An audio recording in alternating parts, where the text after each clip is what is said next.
L'agneau de Sisteron, c'est une chance déjà pour... je pense qu'avant tout, c'est une chance pour le consommateur, que ça lui donne un peu savoir ce qu'il mange, d'où ça vient, puisque c'est de plus en plus important et c'est un endroit où le consommateur est le roi quand même, il faut savoir ce qu'il mange. Et c'est une chance aussi pour ceux qui le produisent. Quelqu'un qui fait des bons agneaux et qui arrive à faire de la qualité, c'est bien d'avoir quand même un peu un prix supérieur par rapport à d'autres agneaux. Ça encourage quoi, que ça encourage à continuer à faire de la qualité et à bien travailler. On est là pour le consommateur, on a besoin de lui, parce que c'est lui qui nous fait vivre. Et il faut qu'on y garantisse des produits, des agneaux qui mangent du bon foin, qui mangent du grain. Avant tout, c'est une passion, je pense. C'est un métier qu'il faut qu'il plaise, parce que c'est énormément prenant, ça nous demande beaucoup de temps. Donc c'est primordial. On devient éleveur si on a la passion. Nous, comme on est situé, on a pas mal de collines et tout, et il n'y a que l'élevage qui fait qu'on arrive à sortir un peu notre épingle du jeu. Ce n'est pas les céréales et le peu de fourrage qu'on vend qui font qu'on se démarquerait des autres.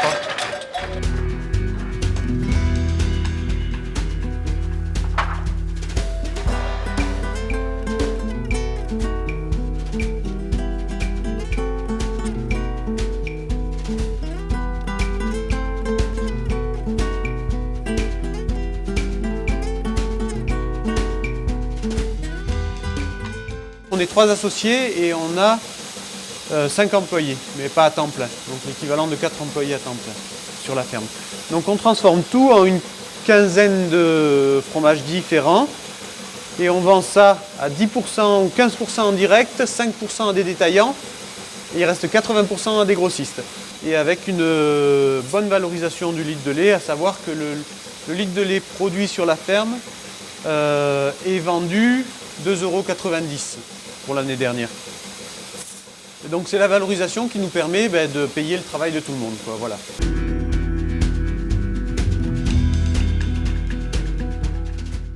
Oui, mais le Banon traditionnel, c'est un fromage qui a une technologie différente, qui a un marché différent du reste. On vend beaucoup de fromages frais lactiques aromatisés.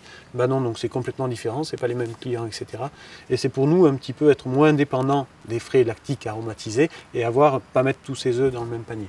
Et en plus, c'est promouvoir un fromage qui correspond, donc le Banon, qui correspond à l'identité, à un pays, à un territoire.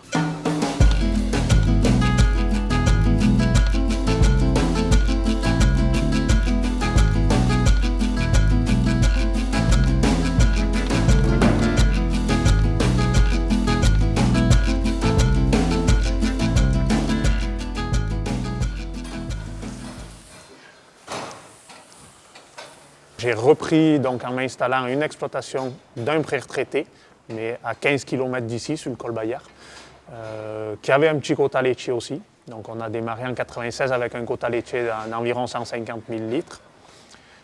Donc aujourd'hui, on a 55 vaches laitières, on a un quota de 320 000 litres de lait. Et on travaille à peu près 120 hectares, mais avec beaucoup, on va dire à peu près 60% de pâturage.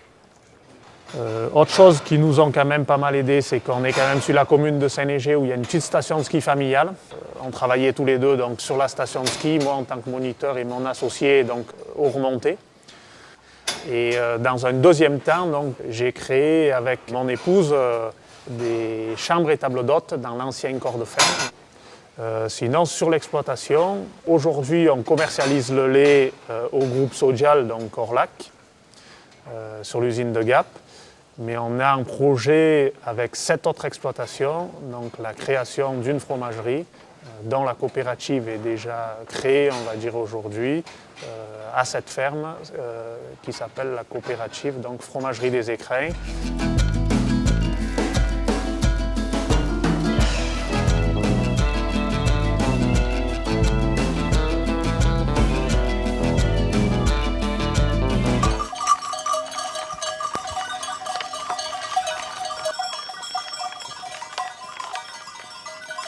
Alors moi je me suis installé en 1996, il y a une dizaine d'années maintenant, à 24 ans avec ma femme Sandrine. D'abord on a loué à peu près une quarantaine d'hectares de bois et quelques terres labourables qui étaient en friche, qu'on a remis en culture. Le propriétaire avait accepté de nous vendre 2 hectares qui nous a permis de faire donc un bâtiment, bergerie, fromagerie, une petite partie habitation, un hangar pour le foin et le matériel.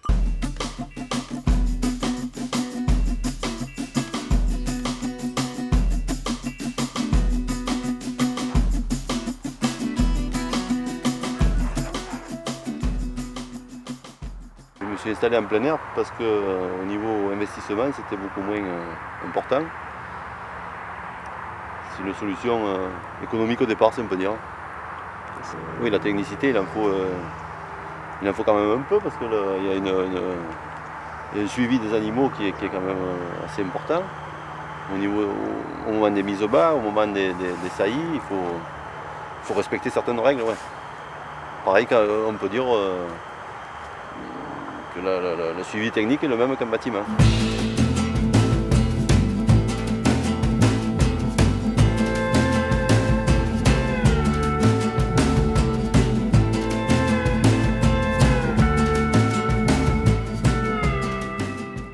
Dans le pays d'Arles, il faut savoir qu'il y a les 95% de l'élevage français de taureaux de combat.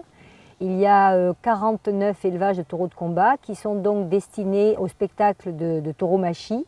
Il faut savoir que dans notre région, on a eu le premier AOC de viande, qui est l'AOC Taureau de Camargue. Nous sommes heureux de voir que la viande AOC Taureau de Camargue se situe à un bon prix, lorsque bien sûr nous amenons des bêtes avec un bon poids et une belle carcasse.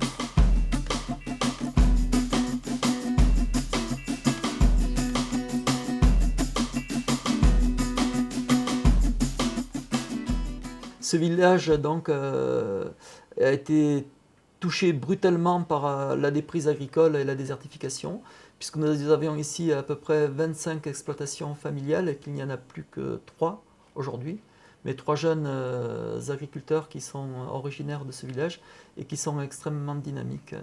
Quand j'ai été élu il y a 15 ans, nous avons mis en place une politique très volontariste de revitalisation de la commune dont la FEP a fait partie.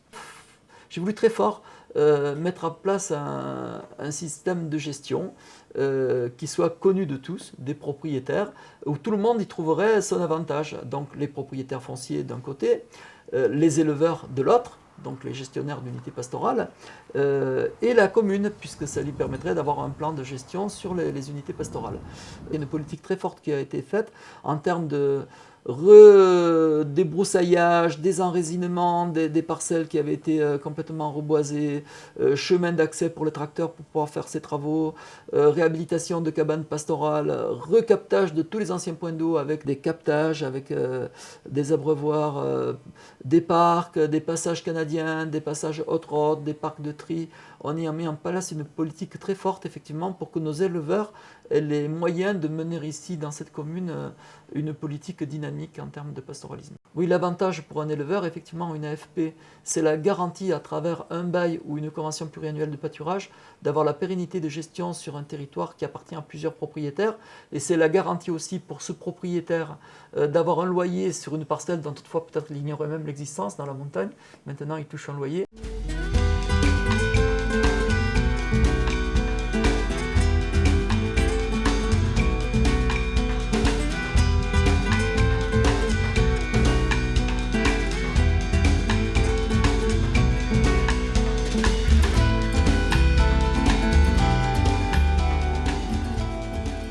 Donc l'AFP, nous, c'est qu'un interlocuteur par rapport pour la location de l'alpage. Parce qu'avant, on avait les propriétaires, une association de propriétaires, plus la commune. Donc c'est vrai que la commune, ça allait très bien, on avait un bail. Les propriétaires, c'était à côté, c'était sans bail, enfin c'était moins facile, quoi. Il n'y a pas qu'un propriétaire. Tandis que là maintenant, on n'a plus qu'un interlocuteur, c'est l'AFP, donc ça facilite les choses et ça permet d'être plus sûr de l'avenir, quoi. Il nous reste 2 éleveurs, un éleveur de bovins et un éleveur de ovins. Et ensuite, la plus grande activité au niveau de l'élevage, c'est bien sûr le système des transhumances. Voilà. Et c'est bien sûr quelque chose de très important pour nous, parce que ça assure à notre montagne une pérennité, et surtout, je ne sais pas, que la nature continue à être ce qu'elle est, et puis ça fait partie de la vie de tous les jours et de la vie de ce que l'on ressent, nous, au niveau des habitants et des touristes.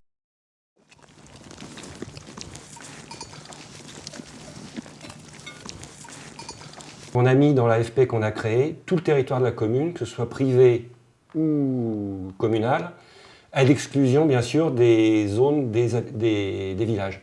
Donc tout ce qui devient constructible ou qui est constructible n'est pas dans l'AFP.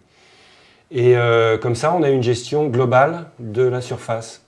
C'est-à-dire qu'après, les agriculteurs, pour faire leurs îlots, leurs parcelles à travailler, ils ne tiennent plus compte des limites de propriété.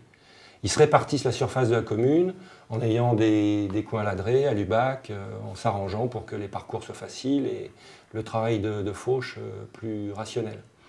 Alors l'AFP a libéré, a permis d'avoir une solution au problème du foncier agricole. C'est-à-dire qu'une exploitation aujourd'hui peut s'installer. On arrive toujours à négocier les limites entre les différents transhumants qui occupent la majorité du territoire et les exploitations qui restent encore. Donc si on veut assurer la relève, installer des jeunes, ça va être très pratique. Les exploitants actuels ont des bâtiments qui ne sont pas toujours cessibles. Donc ce qu'il faut absolument qu'on installe, c'est des bâtiments d'élevage. Or, le passé nous a appris que les bâtiments d'élevage finissaient en général en bâtiments à usage touristique.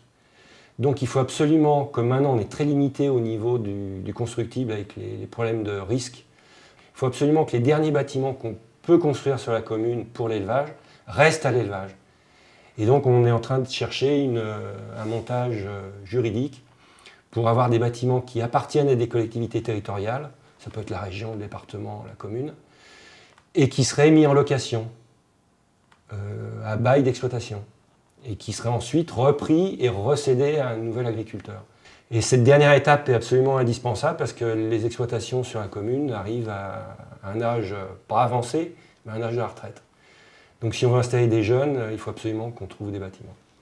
On a été étonné, depuis qu'on a mis en place l'AFP, qui règle le problème de l'accès au foncier agricole, on a beaucoup de demandes d'installation. De même de transfert d'installation, des jeunes qui sont installés dans des zones où les structures ne leur conviennent pas, qui cherchent à s'installer de manière plus définitive ici.